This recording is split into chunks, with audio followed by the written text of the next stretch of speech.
आज की कहानी दहेज या सौदा। उठ बेटी, जरा देर मत कर, अभी 10 बज जाएंगे, माँ बोली। अनु चौंक गई। वो तो 10 बजे क्या है माँ, बेटी मेहमान आने वाले हैं ना, थोड़ी मिठाई फल भी लाना है, तो जल्दी तैयार हो जाओ। सुनते ही अनु का मुंह कसैला हो गया। ये तीसरी बार होगा जब लड़के वाले उसे देखने आएंगे। पहले 2 बार भी वह अस्वीकृत की जा चुकी है। कारण था कि उसके पैर में चने के बराबर सफ़ेद दाग होना। अब फिर भी कवायद है। अनमनी सी वह उठी। बड़ी दीदी की शादी हो चुकी थी, पिताजी रिटायर हो चुके थे और जल्दी से जल्दी अनु की शादी कर वह जिम्मे से निवृत्त होना चाहते थे। अनु एमएड बीएड कर चुकी थी, एक निजी स्कूल में अध्यापिका थी।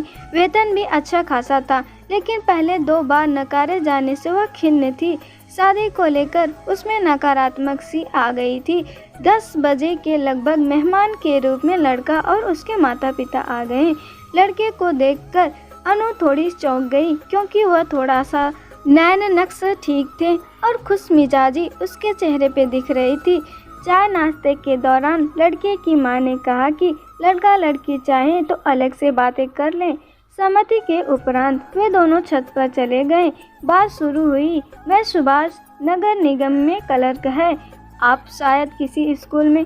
जी हाँ, अनु ने स्कूल का नाम बताया और तुरंत यह भी बता दिया कि उसे 2-4 नकारा जा चुका है, उसके पैर पर सफ़ेद दाग की वजह से। मुझे पता है, उसे कहते ही अनु चौंक उठी। क्या आपको कैसे पता? तब उसने बताया कि यहाँ आने के पहले माँ और पिता में इस विषय पर बात हो चुकी है। वे इसी बात पर संबंध को दहेज की कीमत पर तय करना चाहते हैं। लेकिन यह बताइए, यह ल्यूकोडर्मा है, आपको कैसे पता?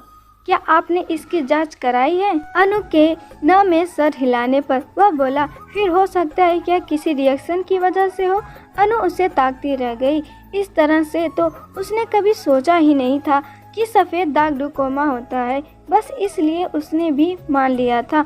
आप इसकी जांच जरूर करवाइए, वो बोला। इतनी देर की बातचीत में अनु को वह अच्छा ही लगा था और शादी को लेकर उसके विचारों से भी वह प्रभावित हुई थी। आप मेरे बारे में क्या विचार रखते हैं? अनु ने पूछा। मैंने आपके बारे में जानता हूँ और आपको पसंद भी करता हूँ। अगर आप भी यह संबंध चाहती हैं तो मैं कुछ कहना चाहता हूँ। अनु ने हामी में सर हिलाया तो वह मुस्कुरा और उठा और बोला, हम नीचे चलते हैं और अपने माता पिता तुमसे मेरे बारे में पूछे तो कह देना कि इतना रंग तो सांवला है, मुझे यह रिश्ता मंजूर नहीं। अनु ने अचक जाकर उसे देखा। वह फिर बोला, मुझे दाग को लेकर मेरे पिताजी अब तक तुम्हारे पिता से दहेज की बात कर ही चुके होंगे और तुम्हारे यह कहते ही संबंध दहेज सहित पक्का हो जाएगा।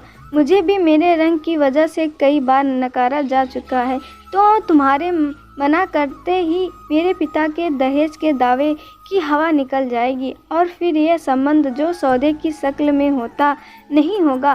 फिर मैं तुम्हारी थोड़ी मान मवल करूँगा तो तुम मान जाना। इस तरह से बिना दहेज के वे शादी हो सकती है। आखिरकार वे दोनों नीचे आए और जैसा सुभाष ने कहा था ठीक वैसा ही किया। अनु के मना करते ही सुभाष के पिता भौचक्के रह गए। थोड़ी देर की बातचीत के बाद ये बिना दहेज के शादी को तैयार हो गए। सुभाष चोरी चुपके मुस्कुरा रहा था। जाते हुए वह फुसफुसाया, कैसा रहा सौदा? अब अनु भी मुस्कुरा उठी। आपको कहानी कैसी लगी कमेंट में ज़रूर बताएं।